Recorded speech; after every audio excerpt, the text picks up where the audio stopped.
ఏమిటయ్యా భద్ర, బాగున్నావా? ఇప్పుడే అమ్మ కనపడి చెప్పింది నువ్వు వచ్చావని.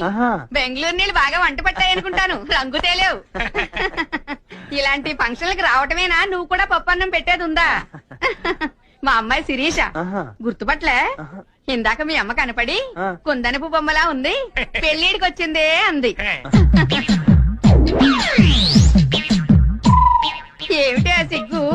ఎప్పుడు భద్రా భద్రా అని అడుగుతూ ఉంటావుగా, ఏమిటి అలా స్తంభంలా నిలబడ్డారు? మన భద్ర గుర్తుపట్లే? పలకరించండి. అయ్యో భద్ర, బాగున్నావా? ఏం బాగుంటాం లేండి, ఈ మధ్య పాడు మోటార్ ఒకటి వచ్చింది.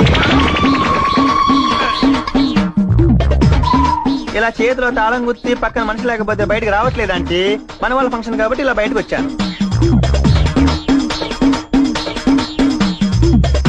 శిరీష్ కూడా బాగా రంగు తెలియంది, పెళ్లిడికి వచ్చేసినట్టుందంటే. ఏడొచ్చింది అయ్యా, శుభ్రంగా చదువుకుంటుంటేను. మేము వస్తాం.